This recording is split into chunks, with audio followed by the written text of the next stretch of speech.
Hi, my name is Bob McCauley, owner of the Watershed Wellness Center, and I'd like to do this rebuttal of Dr. Gabriel Cousen's statement on what the best drinking water is. Look, I like Gabriel Cousens. I know him really well. He wrote an introduction to my book, Achieving Great Health. He's done tremendous things in the health world, but I don't agree with him at all here on the subject of water, and I want to set the record straight. So, first of all, he talks about purifying water. I guess through distillation. He doesn't really mention that. There's only two ways to really purify water: reverse osmosis and distillation. And then he wants to remineralize it, and you know, you end up with a blank slate. You end up with pure H2O, and then you got to put something back into it. You never want to drink that kind of water. So it's not a bad idea as long as you remineralize it. But first of all, let's go back for a second and say, do you need to purify to begin with? Not all water is just totally contaminated out there like a lot of people are trying to tell us.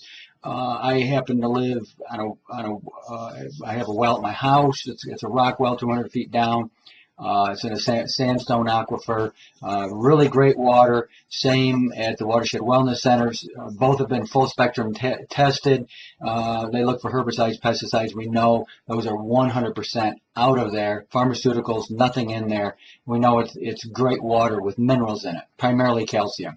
So, all right. So whether or not you need to do that and purify your water to begin with, if it's a groundwater, chances are no, it's going to be fine. So if it's a surface water, or you're in LA and you got all these pharmaceuticals that are going on in the water these days, maybe you need to.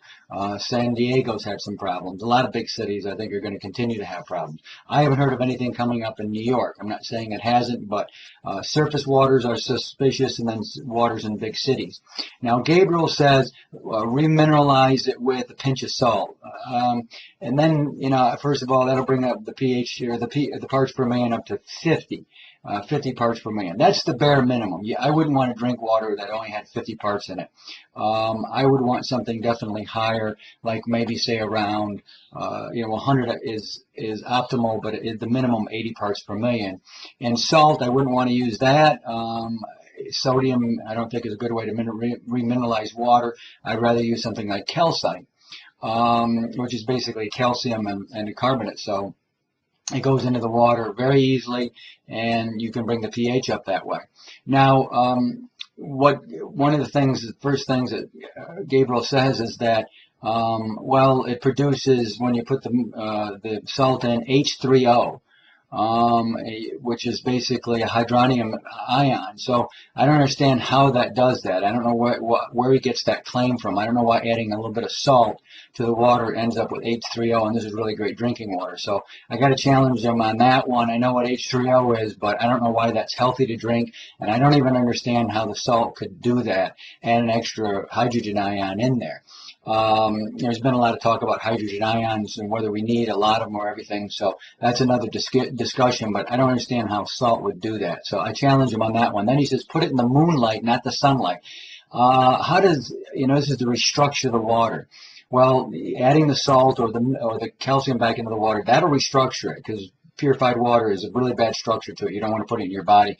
But, so adding some kind of minerals in there will restructure it. But moonlight, I don't get it. In sunlight, I don't understand how light would restructure water. I mean, Peter Ragnar, friend of mine, old friend, distills his water and puts it into the sunlight to charge it. Well, I don't know how that changes water either. I mean, photons are photons, and they pass through things, and I don't see how they restructure water, at a molecular level.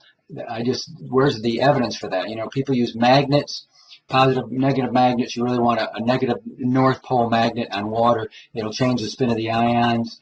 I don't think even that makes a really big difference. It's not a bad thing to do, but, I don't think it's necessary.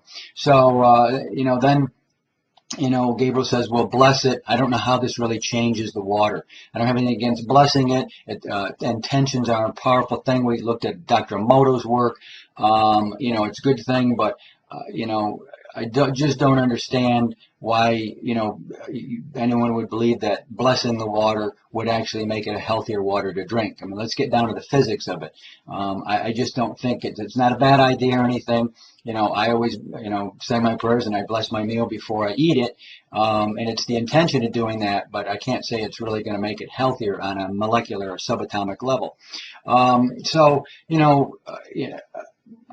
Let's talk about what the really best water to drink is, and that's ionized water. Ionized water is created by running water over positive negative electrode, an anode and a cathode.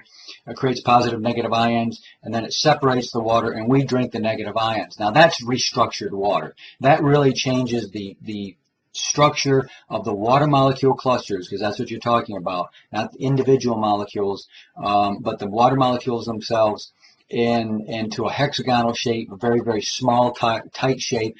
Somebody who's done work on restructured water and water molecule clusters is Dr. Gabriel Cousen. He's out of the University of Washington, McCauley. Interviewed him a few weeks ago, and it was kind of an interesting interview because McCauley doesn't like ionized water, but here all Gerald Pollack talked about was restructured water and how important it is. Well, that's what ionization does.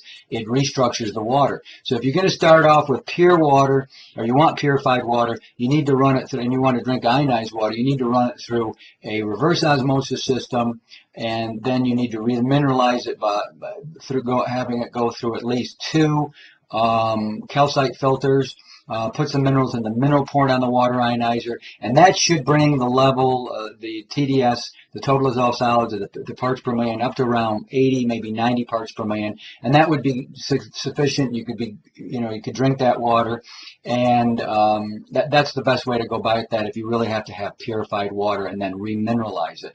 But all the things that Gabriel was talking about, I'm not going to say they're harmful to you or anything, they're not, but if we're going to talk about the best water here, we're going to talk about ionized water. Ionized water mimics all the same qualities as raw fruits and vegetables: negative charge, abundance of electrons, very, very alkaline, restructured, orderly pattern of water molecule clusters, very, very hydrating, very, very detoxifying. Ionized water. Now that is the best drinking water without any doubt.